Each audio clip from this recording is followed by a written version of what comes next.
Hello बच्चों, क्या हाल चाल।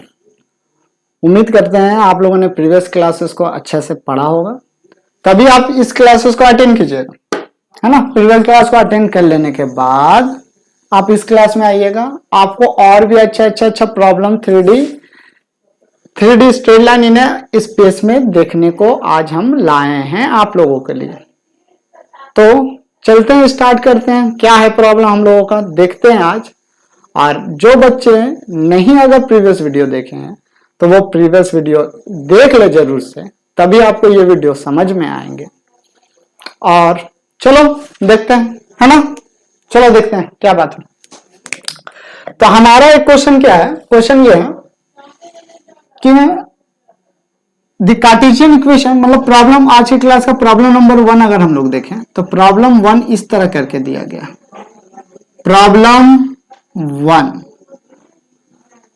वन ये है, the Cartesian equation of a line, the Cartesian equation of a line, Cartesian equation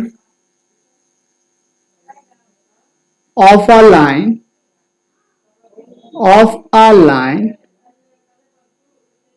is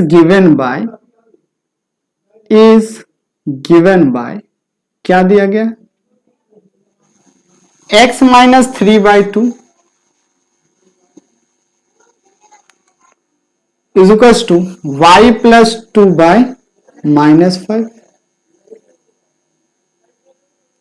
is equals to z minus 6/4, z minus 6/4 दिया गया। Question 1 ask कर रहा है, write down its vector form. पहला क्वेश्चन आस्क कर रहा है, पहला question, write down its vector form. Vector form को लिखना है आपको, इसका पहला क्वेश्चन सॉल्व करना, ठीक है। दूसरा क्वेश्चन आपसे ये पूछ सकते हैं, ए मत दो, ए फॉर डायरेक्शन रेशियो हो जाता है इसीलिए। दूसरा क्वेश्चन आपसे ये पूछ सकता है इस क्वेश्चन में, राइट इट्स वेक्टर फॉर्म। दूसरा बोल सकता है, line passing through the points, passing points through which line, points लिखते हैं, पॉइंट्स लिखते हैं, ठीक है, point through which line is passing. दूसरा क्वेश्चन ये पूछ सकता है, point through which line is passes, ये लाइन पासेस कर रहा है, लाइन पासेस, ओके। और तीसरा चीज आपसे ये बात पूछ सकता है, find a vector about which this line is parallel, या ऐसे लिख सकते हैं, find a parallel vector of a line, find a parallel vector of a line का पैरेलल वेक्टर निकाले। 3 क्वेश्चन पूछ सकता है, इजी है, कुछ ज्यादा हार्ड नहीं है, बस आपको थोड़ा सा दिमाग में रखनी है बातें और कुछ नहीं है। हम लोगों को क्या निकालना है, इसका वेक्टर फॉर्म निकालना है, ठीक है ना। तो सिंस हम यहां सॉल्यूशन अगर देखते हैं, सॉल्यूशन लिखते हैं, तो सॉल्यूशन अगर आप देखें तो since by question what is given, by question अगर हम देखते हैं तो हमें क्या मिलेगा, लिखा करो, क्योंकि सीबीएसई थोड़ा लिखने मांगता है। आप लोग जेईई मेंस एडवांस तो देते हो जरूर, अच्छा है देना, हम खुद तैयारी करते हैं, कराएंगे, लेकिन बात है सीबीएसई में लिखना पड़ता है, थोड़ा लिखा करो। अगर लिखोगे, नोट्स बनाओगे तभी ना कुछ होगा। चलो आ जाओ, और सब कॉपी, सब बच्चे कॉपी निकाल के बैठिएगा, नोट्स बनाइएगा। आपका नोट्स ही आपके लिए सबसे ज्यादा हेल्पफुल होगा एग्जामिनेशन टाइम में, एग्जाम के दौरान जब आप पढ़ाई करोगे, रिवीजन करोगे, तो आपका ही नोट्स सबसे बढ़िया नोट्स है, और किसी का नोट्स बढ़िया नहीं है, ठीक है। चलिए आइए देखते हैं। तो हमें क्या दिया गया, x माइनस 3/2, y प्लस 2/-5 और z -6/4। अब इसके बाद आप कोशिश ये करें कि इसे स्टैंडर्ड फॉर्म में, ये स्टैंडर्ड में अभी नहीं है, ये इक्वेशन स्टैंडर्ड फॉर्म में नहीं है। Convert given equation in a standard form, है ना। तो स्टैंडर्ड फॉर्म पहले आप लिख लो, स्टैंडर्ड फॉर्म क्या होता है। अगर आप देखेंगे स्टैंडर्ड फॉर्म, कार्टेशियन का स्टैंडर्ड फॉर्म, तो स्टैंडर्ड फॉर्म है x माइनस x1/a, माइनस रहता है y minus y1/b, z minus z1/c। Okay, इसे भी कोशिश ऐसे ही करना है। तो देयरफॉर अगर हम देखें तो x -3, ये तो माइनस में स्टैंडर्ड फॉर्म तो है, बाय a का वैल्यू कितना है 2। ओके, y माइनस होना चाहिए, ये y माइनस, तो माइनस ऑफ माइनस हम दे सकते हैं, ध्यान रखिएगा यहां पे y ब्लैक पेन से मार्क किए, मतलब ध्यान देने वाली बात है, बाय -5 और z -6 तो है, माइनस है, ये स्टैंडर्ड फॉर्म है बच्चा, है ना बच्चे। लोग गलती करते हो, कितना बच्चा y1 को जगह पे 2 ले लेता, गलत कर रहे हो। वहां पर स्टैंडर्ड फॉर्म में सबसे पहले बदला जाता है, स्टैंडर्ड फॉर्म में बदले by comparing both one, by comparing, अगर हम कंपेयरिंग करते हैं, बाय कंपेयरिंग वी गेट क्या मिलेगा हमें, x1 is equals to 3, okay, y1 is equals to -2, be careful, -2 होगा, और z1 इज इक्वल्स टू 6 होगा, z1 का वैल्यू 6 होगा।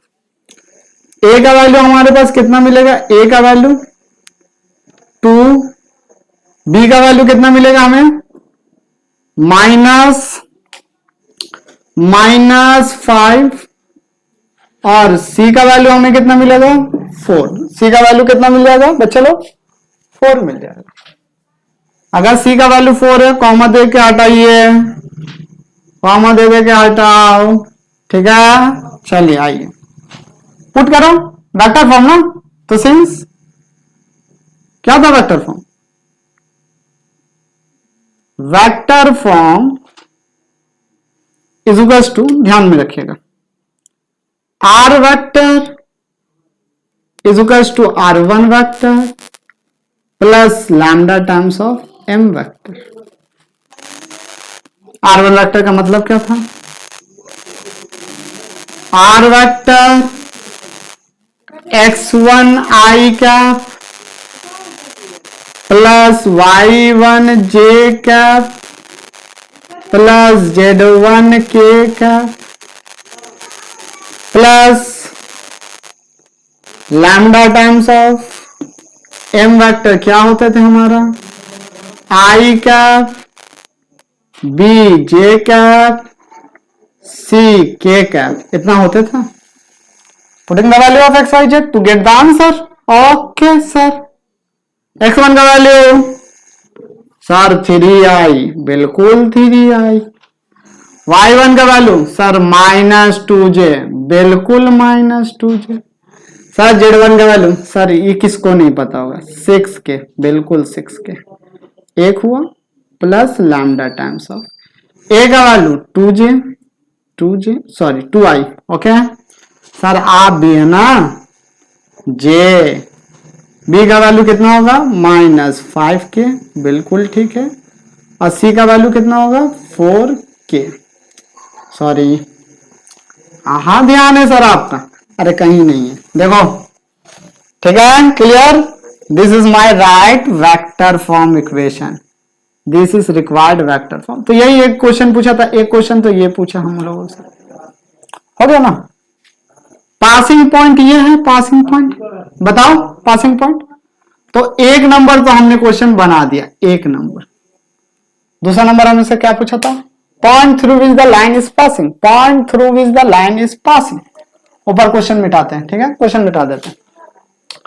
Point through which line is passing, तो point through which line is passing, अगर सेकेंड क्वेश्चन अगर देखें यहां रब करते हैं, ठीक है, यहां पर लिख देते हैं point through which line is passing, passing point क्या होंगे हमारे, पासिंग पॉइंट, तो passing point is equals to P1, और P1 का वैल्यू कितना, अगर आप ठीक से देखें यही था ना, x1 y1 z1, 3 minus 2 6, 3 minus 2 6, और पैरेलल वेक्टर दूसरा क्या होता है, इसका क्या पूछा, पैरेलल, इजी है एकदम, एक्सपैंड करो अपने इक्वेशन को, पैरेलल वेक्टर है ना, पैरेलल वेक्टर पूछा है, तो पैरेलल वेक्टर m वेक्टर से रिप्रेजेंट किया जाता है, और m वेक्टर कितना हमारे पास, कहा गया 2 minus 5 4, या यहां पर भी लिख सकते हो i cap j cap k cap, तो 2i cap minus 5 j cap plus 4 k cap, यही रहा अपन, ठीक है, क्लियर, समझ में आया, इजी प्रॉब्लम था, एकदम इजी था, कोई बड़ा प्रॉब्लम था नहीं, ठीक है, चलो जल्दी से उतार लो, हम रब कर रहे हैं, स्क्रीनशॉट ले लेंगे, ठीक है, लिख लोगे सब बच्चे, चलिए सर जी लिख लेंगे, रब करते हैं, ठीक है, नेक्स्ट टॉपिक पे चलते हैं, अच्छा क्वेश्चन है, बड़ा सुंदर क्वेश्चन है, लाते हैं अभी, ठीक है, रख रहे हैं, ये मिटाएं,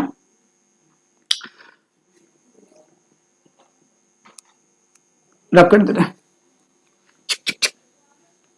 रब हो जा भैया जल्दी, मतलब बार बार लिखो, बार बार मिटाओ, कितना रब कर दिया, ठीक है, चलिए क्वेश्चन क्या है, क्वेश्चन आने से पहले टाइप ऑफ प्रॉब्लम समझ लेंगे कि प्रॉब्लम का टाइप क्या है, प्रॉब्लम का टाइप, अगर प्रॉब्लम का टाइप नहीं समझोगे तो कैसे होगा, तो प्रॉब्लम टाइप ये है, यहां पर हम लिखते हैं problem type,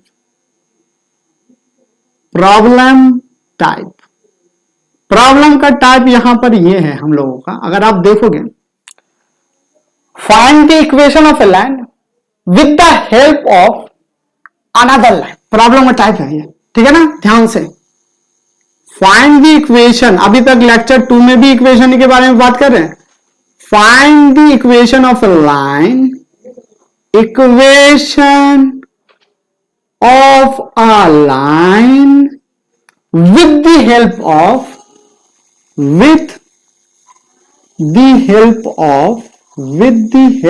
of another line, help of another line, तो ये बात को ध्यान में रखोगे, अगर ध्यान में रखोगे तो समझ में आएगा अनदर लाइन क्या है, कैसे सर बता दे रहे, इस हेडिंग का मतलब ऐसा रहेगा ना कि एक लाइन का इक्वेशन निकालना, स्ट्रेट लाइन का, जो बोल सकता है कि किसी दूसरे लाइन के पैरेलल, तो इक्वेशन क्या होगा बताइए, एक शॉर्ट करके बताते हैं, समझा देते हैं पहले, उसके बाद निकालेंगे, प्रॉब्लम देंगे, ठीक है ना, लेट अस सपोज कर लेते हैं हम लोग कि हमारे पास दो लाइन है, इसका हेडिंग का मतलब समझा देते हैं तुरंत, 2 मिनट लगेगा, कुछ ज्यादा नहीं लगेगा, ये मान लो 2 लाइन है, ये लाइन किसी पॉइंट से पासिंग कर रहा हूं, मान लेते हैं P1 पॉइंट से पासिंग कर रहा है, 1, 2, 3, ओके, और ये जो स्ट्रेट लाइन है इसका इक्वेशन क्या दिया हुआ, ये दिया गया x minus 4 y minus 5 z minus 6 equal to 1 3 2, यही दिया गया, बोल रहा है कि लाइन 1 का find the equation of a line 1, समझा दे रहे अभी तुरंत, ये मीनिंग क्या है, find the equation of line 1 with the help of the line, given line, this one given line with the help of another line, यही है गिवन लाइन, कैसे निकालोगे, देखो अगर 2 लाइन पैरेलल होती है तो इनका जो डॉक्टर होगा इनके डॉक्टर के बराबर होगा, ठीक है ना, बात समझ आया ना, if the 2 lines are equal, बात क्या है, sorry equal not parallel, if the 2 lines are parallel then direction ratio of one line is equal to the direction ratio of another line or proportional to the direction ratio of another line, proportion भी हो सकता है, equal भी हो सकता है, तो हम ये बात लिख सकते हैं यहां पर आराम से, प्रोपोर्शन ही लेके चलते हैं, इक्वेशन लेके नहीं चलते, ये लाइन 1 है हमारे पास, ये लाइन 2 है, लेट, तो A1 is to B1 is to C1 जो होगा ना वो किसके बराबर होगा? 1:3:2 इसके बराबर होंगे। जो बच्चे प्रोपोर्शनेट करके आए क्लास 9-10 किए होंगे ना, तो आप आराम से जानते होंगे प्रोपोर्शनेट में क्या होता है। अगर ऐसा प्रोपोर्शनेट रहता है तो A1/1 B1/3 C1/2। आप के मेथड यूज कर लो, के मेथड। तो A1 का वैल्यू कितना हो जाएगा? K 1 के B1 का वैल्यू कितना हो जाएगा? 3K और C1 का वैल्यू कितना हो जाएगा? 2K। बात ये याद रखना है, ठीक है ना? बात इसे याद रखना है। यही चीज अभी क्वेश्चन में भी हम देंगे तो यही चीज देंगे और कुछ नहीं देने वाले हैं। तो हेडिंग है ये हेडिंग कि find the equation of a line with the help of another line. ये तो पैरेललिज्म का केस हो गया। एक परपेंडिकुलर का भी केस आता है। तो क्वेश्चन आने दो, तब क्वेश्चन के साथ साथ हम लोग डिस्कशन करेंगे। ठीक है, बिल्कुल ठीक ना? हाँ सर ठीक है, चलो देखते हैं। बिल्कुल ठीक है। तो हम लोग पहला केस स्टडी कर रहे हैं पैरेललिज्म्स के लिए, पैरेलल लाइंस के लिए कर रहे हैं। पहला केस स्टडी 1 कर रहे हैं, प्रॉब्लम नंबर 5 देंगे, देखते हैं। पैरेलल के लिए करते हैं। किसके लिए कर लेते हैं? पैरेलल के लिए, पैरेलल लाइंस के लिए कर लेते हैं। अभी परपेंडिकुलर लाइंस भी आएंगे, पैरेलल लाइन के लिए कर लेते हैं। ठीक है, तो पैरेलल लाइन के लिए अगर हम करें तो देखो पैरेलल लाइन के लिए किया जा रहा है। तो आप एक बार ध्यान रखना, प्रॉब्लम हम देते हैं, इसे रब कर दें। देखो यहां पर आप लोगों को प्रॉब्लम आ जाएगा, इसे रब करते हैं, प्रॉब्लम आ गया। ठीक है, थोड़ा सा चलो प्रॉब्लम देते हैं। प्रॉब्लम नंबर 2, प्रॉब्लम नंबर 2 है सर हम लोगों का पैरेलल लाइन है, कंडीशन पैरेलल लाइन है। प्रॉब्लम नंबर 2 क्या है? आ जाओ, कहां लिखे प्रॉब्लम नंबर 2? प्रॉब्लम नंबर 2 यहां पर लिख देते हैं। प्रॉब्लम 2 ये रहा हमारा। ठीक है, क्वेश्चन हम पढ़ते हैं, वो देखोगे क्वेश्चन क्या बोला जा रहा है। क्वेश्चन देख ले, क्वेश्चन देख ले। क्वेश्चन आप लोग को भी दिया जा रहा है, देखोगे स्क्रीन पे।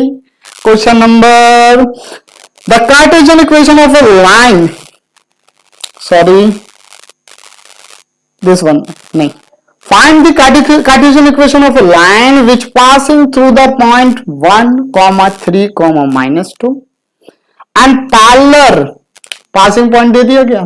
ठीक है, पासिंग पॉइंट। सॉल्यूशन यहां पर लिखते हैं, वहां फिगर बना देंगे राइट साइड में। सॉल्यूशन पासिंग पॉइंट कहां दिया गया? यहां लिखते हैं पासिंग पॉइंट P1। P1 का वैल्यू दिया गया है पासिंग पॉइंट 1, 3, -2, 1, 3, -2 ये, and it is parallel to the another line which equation is given x plus 1 y minus 4 z plus 3 divided by z plus 3 divided by 3, 5, -6 3, 5, -6 इसके parallel. ठीक है, देखोगे क्या क्या है क्वेश्चन। डायग्राम बना लो पहले, सबसे पहले डायग्राम। बिना डायग्राम के बात नहीं करोगे। 3D ज्योमेट्री ही चीज ऐसा है कि आप थोड़ा सा डायग्राम बनाओ, आपको सब कुछ पता चल जाएगा। आप थोड़ा सा डायग्राम सिर्फ बनाएंगे, आपको सारी बातें पता चल जाएंगी। तो ये रहा मेरा लाइन 1 जिसका मुझे इक्वेशन निकालना है, जिसका मुझे इक्वेशन निकालना है। लाइन 1 यहां दिख रहा है, नहीं दिख रहा है? ठीक है रुको, ये रहा हमारा लाइन 1 जिसका हमें इक्वेशन निकालना। ये लाइन 2 जो हमें दिया गया, लाइन 2 दिया गया, तो इसे हम लोग लिख सकते हैं। देखो कैसे लिखते हैं, लिखने का काम कैसा, L2 सच दैट गिवन दे दिया गया। अगर आप ठीक से देखो तो L2 वेक्टर L2 लाइन का A2 कितना है? A2 इस लाइन के लिए A2 हमें पता है, B2 भी पता चल जाएगा और C2 भी पता चलेगा। इक्वेशन को देख ले, कितना दिया गया? 3, B2 का वैल्यू कितना दिया गया? 5 और C2 का वैल्यू कितना दिया गया? -6 दिया गया। ओके, और ये पास करता है किसी पॉइंट से, पासिंग पॉइंट दे दिया गया, ये लाइन पास करता है, ये लाइन 1, 3, -2 से पास करते हैं। चलो मिल गया 1, -2, 3। अब अगर आपको हम जस्ट थोड़ा देर पहले बताए थे कि लाइन 1 का जो डॉक्टर हो, क्योंकि निकालने के लिए, इक्वेशन निकालने के लिए पॉइंट और डॉक्टर चाहिए, मैंडेटरी क्राइटेरिया है ना। अब क्वेश्चन क्या मांगा है, अगर आप देखो तो क्वेश्चन मांगा हम लोगों से x+1 ना था, हाँ x+1/3, तो find the vector form of equation is so obtained and also find, Cartesian form भी बोला, वेक्टर दोनों फॉर्म निकालना, निकाल देते हैं। तो सबसे पहले आप देखो यहां पर, आपको जो सॉल्यूशन यहां क्यों लिखे, इसे ऊपर लिख लो सॉल्यूशन। चलिए अगर आप देखोगे तो आपको क्या पता चलेंगे कि मेरा पासिंग पॉइंट दिया गया, लाइन ये दिया गया। अभी थोड़ा देर पहले आप लोगों को हम बताएं, थोड़ा देर पहले बताएं कि इसका डायरेक्शन रेशियो और इसका, मतलब दो पैरेलल लाइन का डायरेक्शन रेशियो प्रोपोर्शनेट होता है। प्रोपोर्शनेट का वैल्यू कितना बताएं, A1 = K टाइम्स, मतलब 3 के, B1 = 5K, C1 = -6K। इतना है, क्लियर, इससे ज्यादा कुछ नहीं है, यही चीज है। हाँ सर, आ तो गया A1 B1 C1, तो आप पहले ये लिख लेते हैं, सिंस पासिंग पॉइंट हमें पता है, पासिंग पॉइंट पता है, P1 पता चल गया, सिंस लाइन 1 इज, लिख लोगे, parallel to line 2, parallel to line 2 line के पैरेलल है, ये सबसे बड़ी बात है।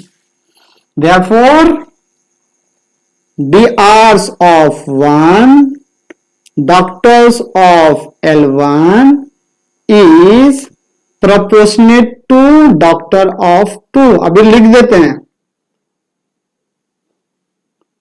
बाद में नहीं लिखेंगे, ठीक है, लिखोगे ऐसे एग्जाम में, proportionate to doctor of line 2, doctor of L2 लिख दो, लाइन 2 ना लिखो, L2 लिख दो। अगर प्रोपोर्शनेट है तो इंपॉर्टेंट हो, यही है सबसे बड़ी बात, बाकी सारा कुछ नहीं है इस प्रॉब्लम में। 3K, 5K, C1 -6K। इतना आने के बाद अगर आप देखो तो आपको क्या पता चलेंगे, इक्वेशन क्या हो जाएगा, देयरफॉर कार्टेशियन इक्वेशन, हम लोग कार्टेशियन इक्वेशन पहले निकाल देते हैं। कार्टेशियन इक्वेशन क्या हमें पता है, Cartesian equation x - x1 by a1, y - y1 by b1, z - z1 by c1। x - x1 का वैल्यू कितना है देखोगे तो x1 दिया 1, a1 का वैल्यू कितना दिया गया है 3 के, y - 3 और b1 का वैल्यू कितना दिया गया है 5 के, z - z1 -2 और ये हमें कितना दिया गया है 7 -6 के। अब देखो प्रोपोर्शनेट में है, के कैंसिल, दिक्कत होगा यहां पर आप लोगों के साथ, के कैसे कैंसिल हो जाएगा। मान लीजिए ये नहीं रहता तो नीचे आके ये नीचे के खत्म होता, ये नहीं रहता, क्या तो कैंसिल है। मान लो ये नहीं रहता तो ये और जेड, एक्स और जेड तो बराबर है, तो सिक्स तो कैंसिल होगा के। अगर एक्स नहीं रहता वाई और जेड बराबर तो भी तो के कैंसिल होगा, सोच के देखिए थोड़ा, तो के कैंसिल हो जाएगा। तो therefore Cartesian equation is given that x - 1/3 y - 3/5 और सेट कितना हल्का है बोलो, हार्ड कुछ नहीं है, बस आप लोग सोच लेते हो हार्ड बन जाता है, कुछ हार्ड नहीं है। चलिए वेक्टर फॉर्म निकाले, जल्दी आइए वेक्टर फॉर्म। तो वेक्टर फॉर्म देखो, आ जाओ जल्दी, सुनो देख लेते हैं हम लोग वेक्टर फॉर्म। वेक्टर फॉर्म, अगर हम वेक्टर फॉर्म देखें तो कैसे निकालते हैं वेक्टर फॉर्म, वेक्टर फॉर्म का इक्वेशन क्या था, कार्टेशियन तो वेक्टर बदलने आता ही है कि नहीं आता है? प्रीवियस लेक्चर में तो यही सीखे थे। कार्टेशियन अभी अभी एक तो इसका पहले भी तो प्रॉब्लम सीखे। तो R vector is equals to R1 vector plus lambda times of m vector, यही था, इससे ज्यादा भी नहीं। कार्टेशियन में x1 y1 जी दिया हुआ है, तो दिया फोर, अरे कार्टेशियन निकाल लो। हमेशा बच्चों को लोग को बोलते हैं हम कार्टेशियन निकाल लीजिए आप लोग। कार्टेशियन कितना 1 3 -2, क्योंकि स्टैंडर्ड में -2 है, स्टैंडर्ड में अब -2 से पास भी कर रहा था। तो 1 into I cap 3 J cap -2 के कैप 2, याद रखोगे यहां माइनस होगा, बिल्कुल याद रखिएगा यहां पे स्टैंडर्ड फॉर्म। बच्चा लोग ये बात को ध्यान रखिएगा। Plus lambda times of A vector कितना है 3i प्लस 5j -6। एकदम बच्चा मैथ है, इतना बच्चा मैथ के लिए आप लोग टेंशन ले रहे हो।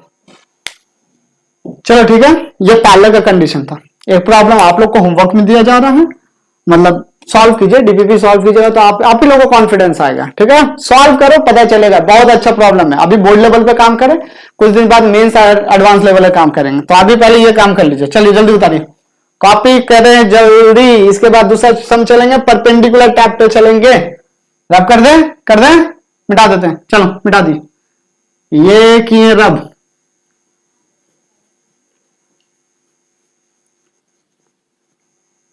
ये हो गया हमारा रब, ठीक है, ये सफाई हो गया। सफा हो जाने के बाद आते हैं परपेंडिकुलर टाइप पे, सॉल्यूशन करेंगे, लेकिन परपेंडिकुलर लाइंस टाइप रहेगा। ये प्रॉब्लम है with the equation of a line, with the help of equation of another line, with the help of equation of another line के हेल्प से। अब हम जो करेंगे, ये पैरेलल टाइप प्रॉब्लम के बाद प्रॉब्लम नंबर 3 पे चलते हैं, परपेंडिकुलर टाइप प्रॉब्लम पे। यहां पर हम लिख देते हैं परपेंडिकुलर टाइप प्रॉब्लम, परपेंडिकुलर। ये क्वेश्चन बहुत इंपॉर्टेंट है, कुलर टाइप प्रॉब्लम। ये प्रॉब्लम हम बोलते हैं, ऐसा टाइप प्रॉब्लम है ना, बहुत इंपॉर्टेंट है। आपको हर जगह दिख जाएगा, हर एग्जामिनेशन दिख जाएगा। आप सीबीएसई का बात करो, सीबीएसई में दिख जाएगा, दिखेगा ही दिखेगा, हम बोल रहे हैं। आप मेंस के बारे में बात करो, मेंस में भी ये प्रॉब्लम दिखता है। आप एडवांस के बारे में बात करो, एडवांस में भी ऐसा टाइप प्रॉब्लम दिखता है। इसलिए बोले इस प्रॉब्लम पे एकदम रिस्क ना लेंगे, ठीक है ना। हम एक क्वेश्चन पढ़ते हैं परपेंडिकुलर टाइप का, और फिर देखते हैं आगे क्या कर सकते हैं। चलो देखोगे, प्रॉब्लम पढ़ गए। प्रॉब्लम हमें क्या दिया गया, प्रॉब्लम यह है कि हाँ पढ़ते हैं, find the equation of a line, find the equation of a line. क्या दिया गया है, find the equation of a line passing through the point -1 3 -2। Solution यहां कर लेते हैं। सॉल्यूशन, पासिंग पॉइंट कितना दिया गया बच्चा, सॉल्यूशन है पासिंग पॉइंट। आप शॉर्ट में लिख रहे हैं, पूरा नहीं लिख रहे हैं क्योंकि प्रॉब्लम बड़े बन गए हैं। तो पासिंग पॉइंट है हम लोग का -1 3 -2, -1 3 -2 passing point of a line, and which is perpendicular to the lines। Line से परपेंडिकुलर है। एक लाइन ये है, देखोगे मतलब एक लाइन ये है, L2 देते हैं लाइंस को, क्योंकि लाइन 1 जिसका इक्वेशन हम लोग निकालेंगे उसे अजम्पशन ले लेंगे। तो कितना दिया गया L2, x/1 y/2 z/3, x/1 y/2 z/1 3 दिया गया। चलो थोड़ा हम लोग टफ लें, थोड़ा टफ लेते हैं प्रॉब्लम को। तो प्रॉब्लम ये ले लेते हैं 1, 2, यहां क्वेश्चन थोड़ा सा टफ लेते हैं, थोड़ा टफ बनाएंगे तो समझ में भी आएगा। तो पासिंग पॉइंट ले लेते हैं 1 2 -4, 1 2 -4 एक ली, और परपेंडिकुलर जो लाइन से है वो है x -8 y + 19 z -10। y plus 19 z minus 10, y plus 19 z minus 10 एक हुआ, डिवाइडेड बाय 8 माइनस 16 7, 8 माइनस 16 7, एक ये लाइन और एक दूसरे लाइन के भी परपेंडिकुलर है, x minus 15, x minus 15 by 3 is equals to y plus 29 by 8, y plus 29 by 8 is equal to z minus 5 by minus 5, z minus 5 by minus 5। Question match कर लेना, थोड़ा सा गलती होने पर पूरा क्वेश्चन रहेगा। Find the Cartesian and vector equation of a line passing through the point 1, 2, -4 and perpendicular to the each line x minus 8 by 8, y plus 19 by minus 16, z minus 10 by 7, x minus 15 by 3, y plus 29 by 8, z minus 5 by minus 5। चलिए यही है question, पर question पहले समझ लो, so question को समझना बहुत जरूरी है ना बच्चों। मान लो ये 3D स्पेस में लाइन है, अगर आप ये ठीक से देख रहे हो ना, ये 3D स्पेस में लाइन, आप देखो ये लाइन, ये जो मार्कर है ये भी परपेंडिकुलर है इसके। अगर आप इसको 3D लाइन में ऐसे भी रख दोगे ना, ये अगर 3D इस तरह करके रखते हैं, अगर हम 3D लाइन इस तरह करके रखते हैं तो ये लाइन भी परपेंडिकुलर है ना, ये लाइन भी परपेंडिकुलर है। सोचो अगर हमें ऐसे भी लाइन रख देना तो ये भी परपेंडिकुलर है। आप अगर इमेजिन करें थोड़ा सा 3D स्पेस पे, तो दोनों लाइन परपेंडिकुलर है। ये दोनों लाइन का मतलब इस लाइन का इक्वेशन निकालना, ये दो लाइन का, एक ब्लैक मार्कर का और एक ब्लू मार्कर का जो इक्वेशन है ना, हमें पता है ये है, ये मार्कर है L2, ये मार्कर है मेरा L2 लाइन हो सकता है, और ये ब्लू वाला मार्कर है मेरा L3 लाइंस। अब आपको इक्वेशन निकालना इस बेस वाले लाइन का, ठीक है। तो मेरे पास तो 3D बोर्ड नहीं है, 3D बोर्ड होता भी नहीं है, 2D बोर्ड है। तो हम 2D बोर्ड में पहले डायग्राम, सबसे फर्स्ट डायग्राम, अगर डायग्राम आपने बना लिया तो आपने काम कर लिया आधा से ज्यादा। देखो डायग्राम, सपोज करो ये हमारा लाइन है, ठीक है, जिसका इक्वेशन हमें निकालना है। ये रहा L1, ठीक है। अब हम लेते हैं ये L2 लाइन को लेते हैं जो परपेंडिकुलर है, इससे परपेंडिकुलर है। हम लोग इस तरह करके परपेंडिकुलर डाल रहे, ये रहा परपेंडिकुलर, ये रहा हमारा L2 और ये परपेंडिकुलर है। अब दूसरा परपेंडिकुलर आप देखोगे ना, ये परपेंडिकुलर यहां पर मार्क कर दो परपेंडिकुलर। अगर आप दूसरा परपेंडिकुलर देखोगे तो दूसरा परपेंडिकुलर क्या है ना, बच्चे लोग ऐसे दे देंगे, बिल्कुल आप दे सकते हो, गलत नहीं है, बिल्कुल देते हो आप लोग कि सर ये भी तो परपेंडिकुलर है। बट बच्चा 3D स्पेस में, ये 2D स्पेस में नहीं, 3D स्पेस में आप सोचो, अगर दोनों इसी बेस लाइन के परपेंडिकुलर है 2D स्पेस में, तो ये लाइन और L3 लाइन दोनों एक दूसरे के पैरेलल हो जाएगा। अगर पैरेलल होता है तो इसका डायरेक्शन रेशियो इसके साथ इक्वल होना चाहिए या फिर प्रोपोर्शनेट होना चाहिए। 8:3 के प्रोपोर्शनेट 8:16:7 जिस रेशियो में है, क्या वो ये भी उस रेशियो में है? बोलने वाले का मतलब ये है कि 8:-16:7 ये can't be equal to the 8:3:8:-5। अगर इक्वल रहता तब ये केस पॉसिबल है। आगे आएंगे हम लोग है 3D स्पेस में, आगे है ऐसा perpendicular distance of between two lines, पर ये लाइंस प्रोपोर्शनेट ही नहीं है। अगर प्रोपोर्शनेट रहता तभी ये पैरेलल हो सकता था। तो ये लाइन आप कभी ये कंसिडर ना करेंगे कि दोनों पैरेलल, और फिगर बनाना आपका गलत है, ठीक है, इस बात को समझोगे। तो इसे ओमिट करो। तो लाइन कैसे, आप रफली 3D है ना, 3D हो तो पता है जेड एक्सिस कैसे होता है। जेड एक्सिस इस तरह करके होता है हम लोग का, ये हम लोग का जेड एक्सिस हो गया इस तरह करके, ये रहा जेड एक्सिस, ये भी तो इस लाइन से परपेंडिकुलर है। आप सोच के देख, बिल्कुल है परपेंडिकुलर, पर हम ड्रॉ नहीं कर सकते, इसलिए हम इमेजिन कर लेंगे कि ये जेड एक्सिस में, कौन सा एक्सिस में, जेड एक्सिस में है, बाहर की तरफ आ रहे हैं।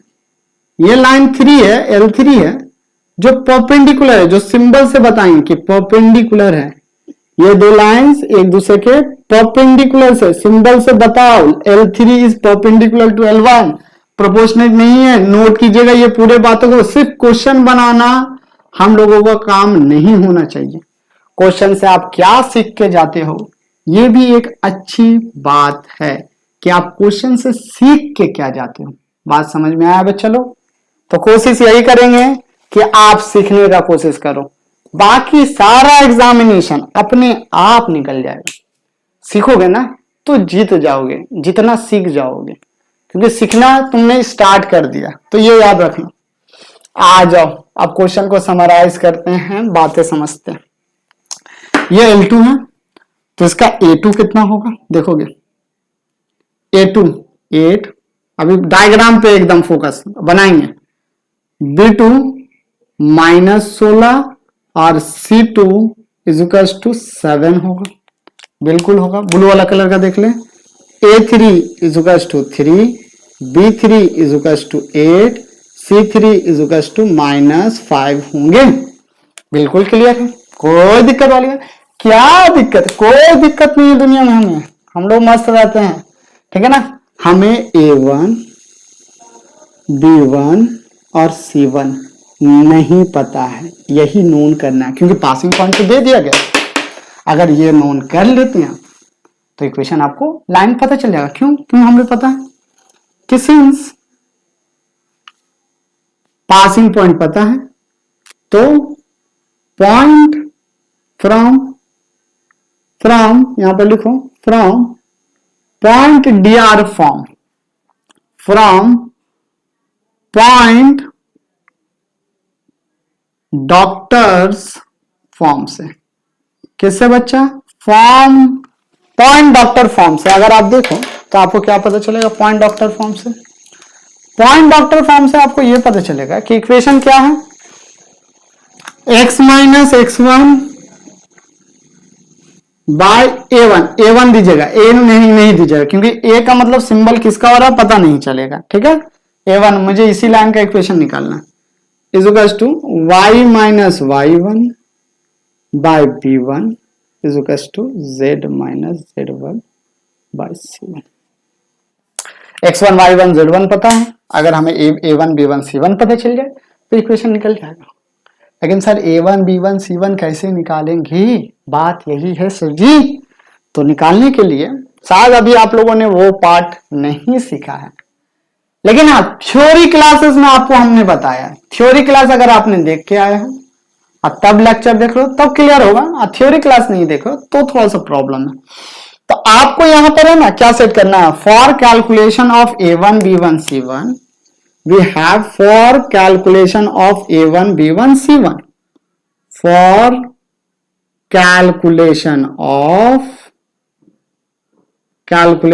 of A1 B1 C1 का कैलकुलेशन करने के लिए हम लोग रखेंगे, क्योंकि परपेंडिकुलर है तो हम लोग क्या पुट करेंगे, condition of perpendicularity, condition of perpendicularity. याद रखिए बहुत इंपॉर्टेंट चीज है, आने वाले वक्तों में एकदम ब्रह्मास्त्र की तरह ये काम आएंगे। Condition of perpendicularity for calculation of A1 B1 C1, ये बात एकदम इंपॉर्टेंट है, एकदम 10 गुना इंपॉर्टेंट हम बोलेंगे। और CBSE के लिए तो एकदम इंपॉर्टेंट प्रॉब्लम भी है, ठीक है ना। तो चलो करते हैं कंडीशन ऑफ परपेंडिकुलरिटी। क्या बोलता है कंडीशन ऑफ परपेंडिकुलरिटी? अगर दो लाइन परपेंडिकुलर है तो उसका डायरेक्शन रेशियो क्या होगा, डायरेक्शन रेशियो का प्रोडक्ट का सम, प्रोडक्ट सम है ना। क्या बोलता है, if the two lines are perpendicular then their sum of the product of corresponding doctors is equal to 0। Sir क्या बोल दिया अंग्रेजी में, देखो क्या बोले अंग्रेजी, A1 into A2, A1 into A2 plus B1 into B2 plus C1 into C2। एक कंडीशन ये लग जाएगा 0, वही तो product of doctors, corresponding doctor, sum of the product, sum तो है of product of corresponding doctors is equal to 0। corresponding तो है A1 A2 B1 B2 C1 C2। Similarly आप 1 और 3 के लिए भी कीजिए सिमिलरली, तो करेंगे तो क्या मिलेगा, A1 A3 B1 B3 C1 C3 equal to 0। चलो वैल्यू रखो जल्दी। तो वैल्यू रखो सबसे पहले। तो A2 का वैल्यू 8 है, तो ये 8A1 हो जाएगा। 8A1 प्लस B2 का वैल्यू रखोगे तो B2 है -16, तो -16 हम अगर रखें तो B1 इंटू -16, यहां पर A1 पहले आप लोग रख लो, नहीं तो हो सकता है आप लोगों को कंफ्यूजन हो जाए, प्लस C1 का वैल्यू तो नहीं पता, C2 का वैल्यू 7 है, तो C1 इंटू 7 इक्वल टू 0। तो ये हमारा बन के आ जा रहा है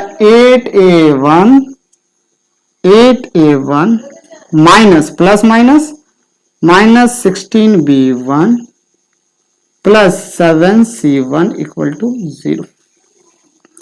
अगेन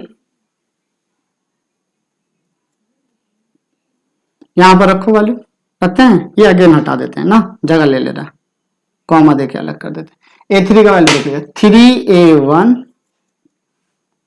या फिर आपके लिए ये काम करें, A1 पहले रहने दें, 3 बाद में रखते हैं, प्लस B1 का वैल्यू कितना है 8, सॉरी B1 का वैल्यू तो हमें नहीं पता, B1 इसी तरह रखते हैं 8, प्लस C1 तो नहीं पता, C3 सर 7 होगा 0।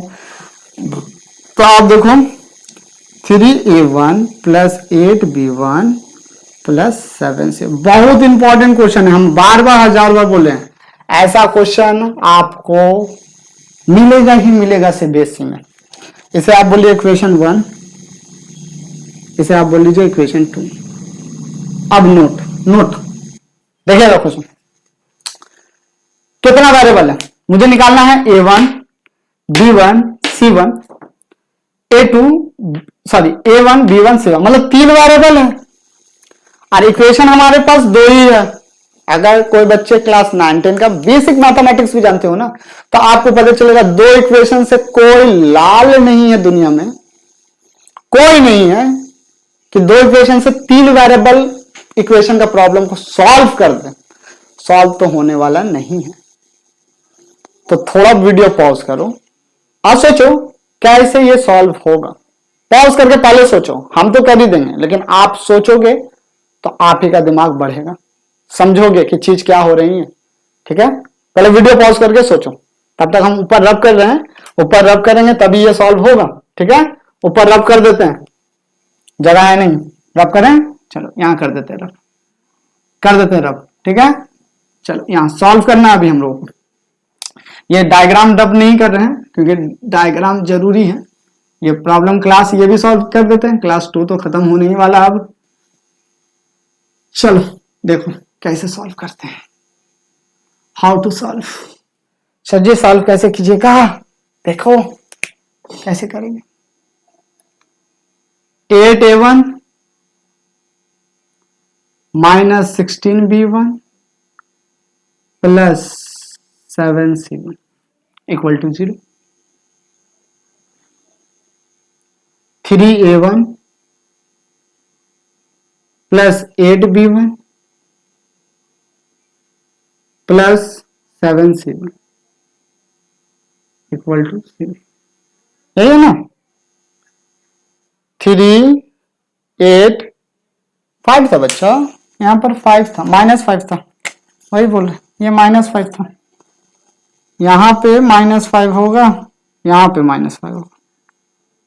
सब कुछ ठीक लिखे ना, देख लोगे एक बार।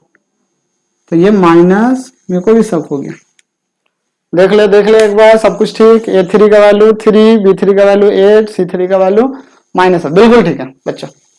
चलो तो यहाँ -5C1 हुआ, -5C1 हुआ। To solving this type of problem, मतलब 3 variables 2 equation type problem, we have to take any one variable as a constant।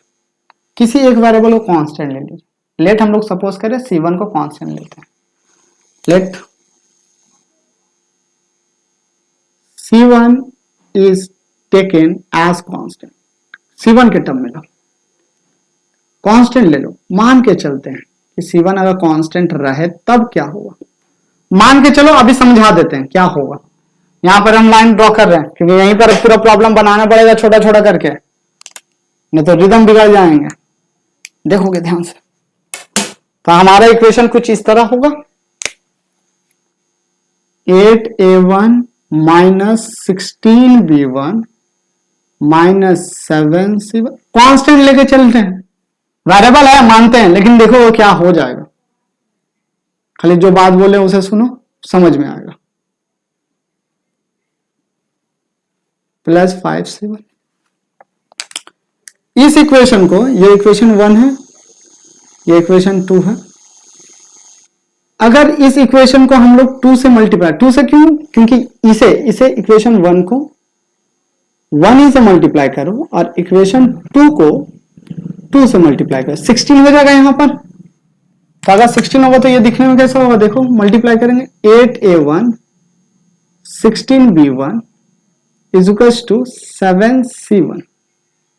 Okay, 2 से मल्टीप्लाई करेंगे, 6a1 2 से 16b1 10c1। क्लियर? ऐड कीजिए बच्चा जल्दी एकदम, एडिंग इक्वेशन 1 and 2। अगर आप ऐड करोगे ये कैंसिल हो जाएगा। ऐड करने से 8 4 14a1 minus 7 plus 10 3c1। Clear? Therefore a1 का वैल्यू कितना है, क्या देखोगे, 3/14 टाइम्स ऑफ c1। क्लियर? यहां पर लिखे a1 का वैल्यू 3/14 टाइम्स ऑफ c1। चलो यहां से फिर से, ठीक है, फिर से लाइन खींच देते हैं, ड्रॉप कर देते हैं, जरूरी है क्योंकि नीचे हम बनाएंगे तो दिक्कत होगा। Putting a1 in any one equation, किसी भी, हम इसमें रख देते हैं इक्वेशन इसमें, पुटिंग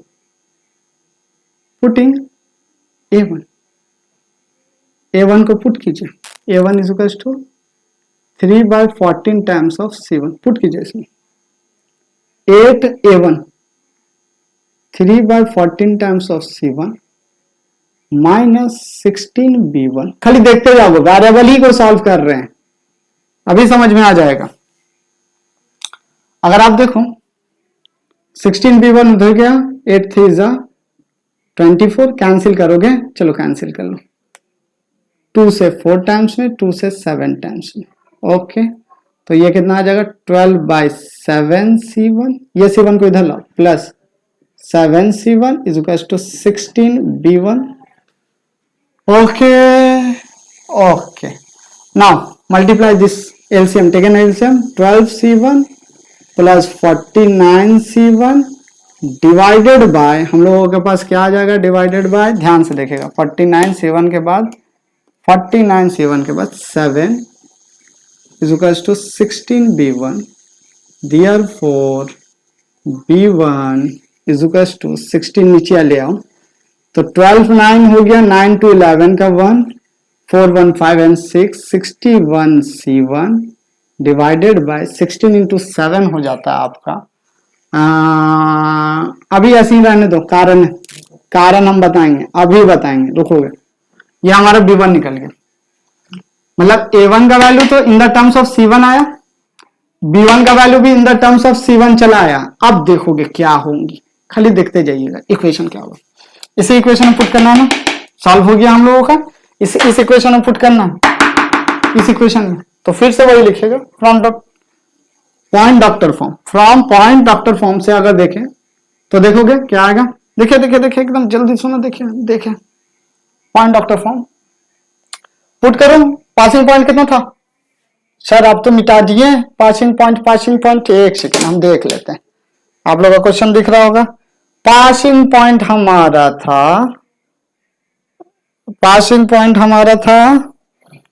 3 8 - 5 का प्रॉब्लम था, पासिंग 1 2 -4, पासिंग पॉइंट कितना था, P1 1 2 -4। देखो क्या हुआ है प्रॉब्लम में, x माइनस x1, ठीक है ना। क्या करना है, फिर से आप लोग को वही स्टेटमेंट लिखना है, फ्रॉम पॉइंट डॉक्टर फॉर्म हम लिख देते हैं, हो सकता है आप लोग कंफ्यूज हो, हम लिख देते हैं एक बार, फ्रॉम पॉइंट डॉक्टर फॉर्म, और थोड़ा इधर से लो, from point,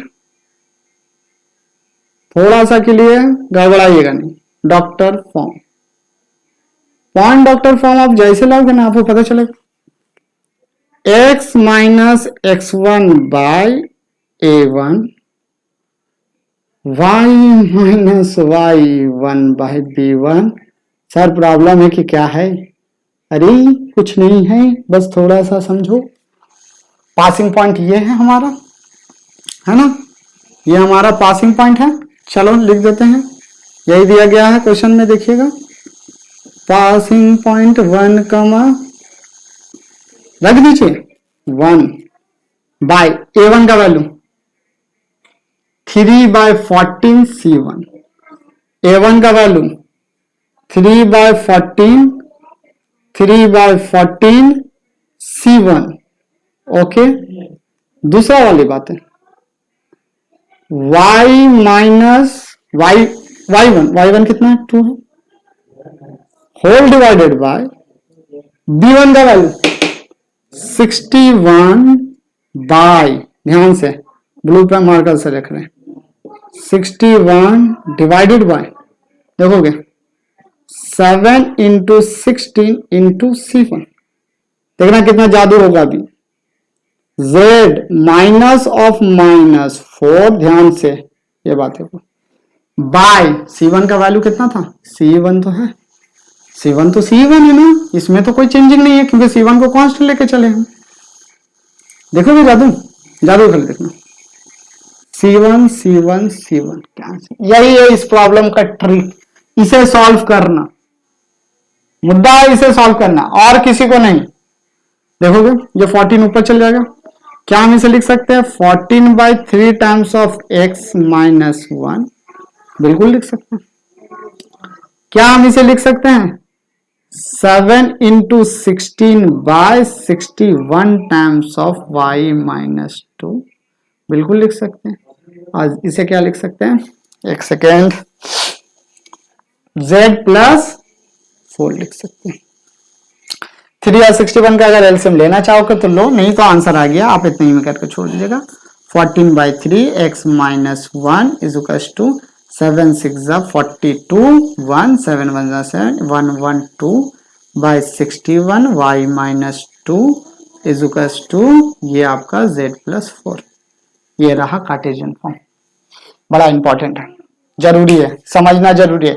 standard Cartesian form कौन सा है हमारे पास, स्टैंडर्ड कार्टेशियन फॉर्म ये वाला है, ये अगर इसे आप ठीक से देखो ये स्टैंडर्ड कार्टेशियन फॉर्म है। बच्चे लोग इसे स्टैंडर्ड कार्टेशियन फॉर्म समझ जानिएगा, ये हमारे स्टैंडर्ड कार्टेशियन के फॉर्म में, ठीक है ना, बी केयरफुल यहाँ पर रहोगे। स्टैंडर्ड कार्टेशियन फॉर्म सर समझ नहीं पा रहे हैं कहाँ क्या है, तो ये रहा, देखोगे और भी अच्छे से हम कर देते हैं।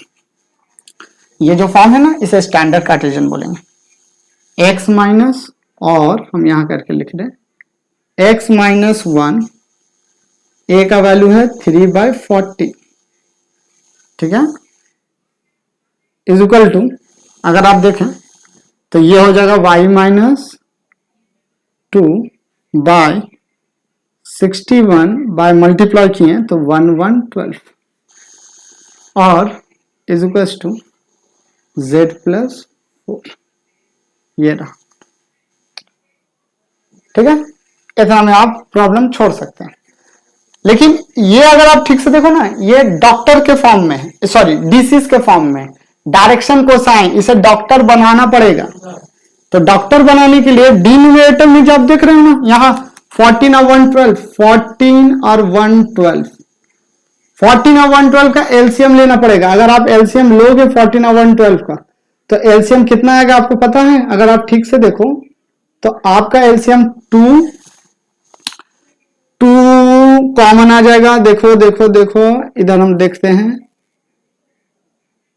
14 और 112 का 2 7 टाइम्स में और 2 56 टाइम्स में, 7 भी कॉमन आ जाएगा, 7 1 7 7 8 तो एलसीएम कितना होगा 1 112 होगा, 1 112 से मल्टीप्लाई कर देंगे, क्या करेंगे अगर स्टैंडर्ड फॉर्म देखना होगा ना तो 1/12 से आप मल्टीप्लाई करना पड़ेगा। तो 1/12 से मल्टीप्लाई डिनोमिनेटर को अगर करना है, देखो यहां पर हम दिखा रहे स्टैंडर्ड फॉर्म में बदलना होगा। x minus 1/3/14 into 1/12 is equals to y minus 2/61/1/12 into 1/12 is equals to z plus 4/1 into 1/12। इसको मल्टीप्लाई करेंगे 14 से, ये कितने टाइम्स में कट जाएगा? 8 टाइम्स में कैंसिल हो जाएगा, ये भी कैंसिल हो जाएगा और ये रहेगा। तो मेरा स्टैंडर्ड इक्वेशन क्या हो रहा है? अगर आप देखो नीचे दिख रहा है, नीचे नीचे नीचे नहीं दिख रहा है, कहाँ लिख दे, कहाँ लिख दे, यहाँ पर लिख देते हैं। देखो यहाँ पर लिख देते हैं, ठीक है, यहाँ पर लिख देते हैं। ठीक है बच्चे लोग, देखो यहाँ पर।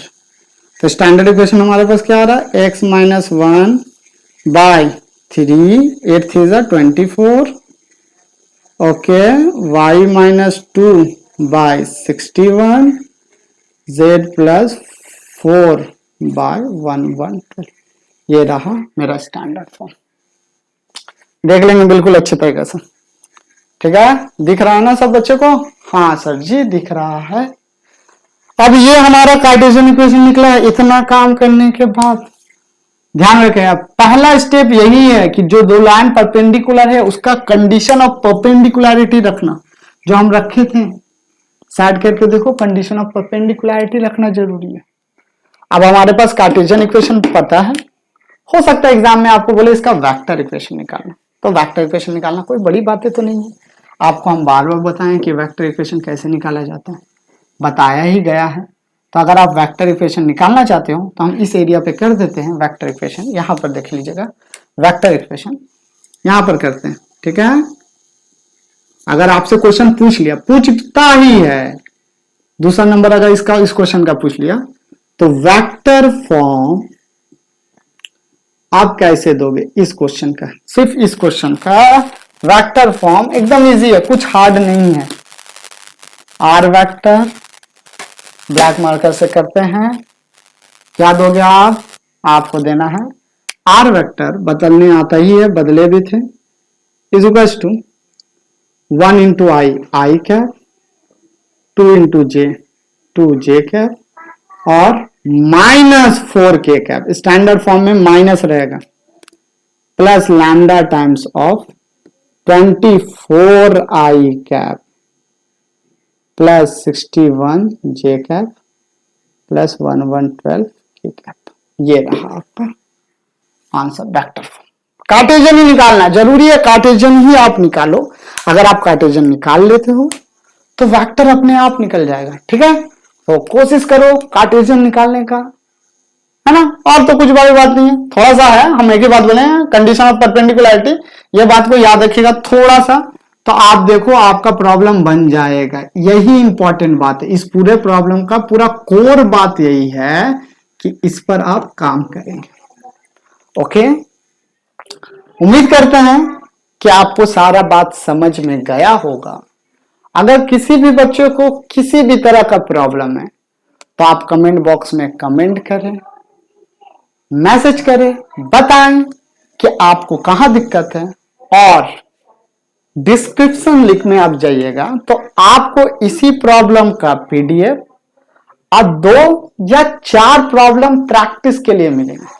आप उसे प्रैक्टिस कीजिए, प्रैक्टिस करने के बाद हमें बताएं कि आपसे प्रॉब्लम बन रहा है कि नहीं बन रहा। अगर नहीं बन रहा आपसे प्रॉब्लम तो हम सॉल्व करेंगे, बताएंगे जरूर। ओके, तब तक के लिए मिलते हैं नेक्स्ट क्लास में।